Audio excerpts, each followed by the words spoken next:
रासायनिक खाद यूरिया से लदा हुआ पिकअप वाहन पलट गई है। फरछैया में 20 सड़क पर वाहन पलटी है। जिस वक्त ये पिकअप वाहन पलटी है उस वक्त कई पैदल यात्री थे, बाइक सवार थे जो उसके जद में आने से बाल बाल बचे हैं कि कोई बड़ी दुर्घटना घट सकती थी। लेकिन इस वक्त ये बड़ी खबर है कि रासायनिक खाद यूरिया, सब्सिडी युक्त यूरिया जो किसानों को सस्ते दामों में दी जाती है 266 रुपए सिर्फ कागजों पर।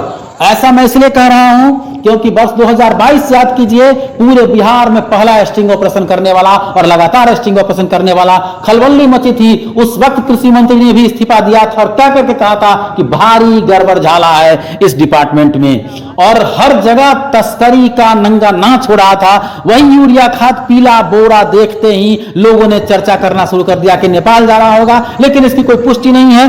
कृषि समन्वयक संजय कुमार को जब सूचना दी गई तो कृषि समन्वयक ने कहा कि जाकर पता करते हैं। वो गए और उन्होंने कहा कि ये सोनबरसा खाद नहीं जा रही थी, सोनबरसा का खाद नहीं है, लेकिन इस रूट में क्यों जा रही थी ये उन्हें भी समझ में नहीं आया। उन्होंने कहा कि सोनबरसा थाना को सूचना दिया गया, सोनबरसा थाना अपने कस्टडी में ले लिए क्योंकि एक्सीडेंटल मामला है। उन्होंने बताया कि अब जब FIR होगा तो कृषि विभाग को सूचित किया जाएगा और ये खाद जो है पुनः कृषि विभाग को सौंपा जाएगा और उसके बाद कृषि विभाग के जो अधिकारी हैं वो आगे की कार्रवाई करेंगे कि खाद का क्या किया जाएगा। लेकिन सवाल वही है कि आखिर जब सोनबरसा का ये खाद नहीं था, सोनबरसा में लॉट नहीं था किसी के पास इस खाद का, तो फिर ये सोनबरसा के रूट पर ये खाद से लदा हुआ पिकअप वाहन कैसे दौड़ रही थी?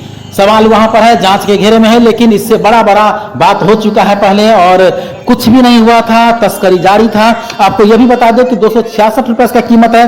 नेपाल में 750-800 रुपए के आसपास यूरिया खाद, वहां का यूरिया खाद का रेट है। मतलब साफ है, बीच में जो गैप है अगर उस गैप को मुनाफे में बदल दिया जाए, 500-600 रुपए में भी अगर नेपाल में दिया जाता है खाद, किसान को दिया जाए, माफियाओं को दिया जाए, तो वहां एक पिकअप वाहन पर अगर इस पर 75 बोरा जैसा बताया जा रहा है कि करीब 75 बोरा था, तो दिन भर में अगर एक माफिया भी 2 से 3 पिकअप, मात्र 2 से 3 पिकअप जो जीरा के बराबर इस बॉर्डर पे अगर उसे नेपाल भेज देता है, चाइना की तरफ भेज देता है, तो दिन भर में करीब करीब लाख रुपए कमा लेता है, एक दिन की कमाई। अब समझिए कि वो क्या नहीं मैनेज कर सकता है, कहां नहीं मुंह बंद कर सकता है। और यही कारण है कि किसानों को दी जाने वाला यूरिया किस तरह से तस्करी किया जाता है। लेकिन हम यहां यह नहीं कहेंगे कि तस्करी का ही माल था, हम इसकी पुष्टि नहीं करेंगे। हम 2022 की बात की कि कैसे हो रहा था, पुलिस जांच करेगी, आगे की जवाबदेही कृषि विभाग की होगी और जांच के बाद पता चल पाएगा कि सही क्या है गलत क्या है। लेकिन इस वक्त जो चर्चा है कि नेपाल बॉर्डर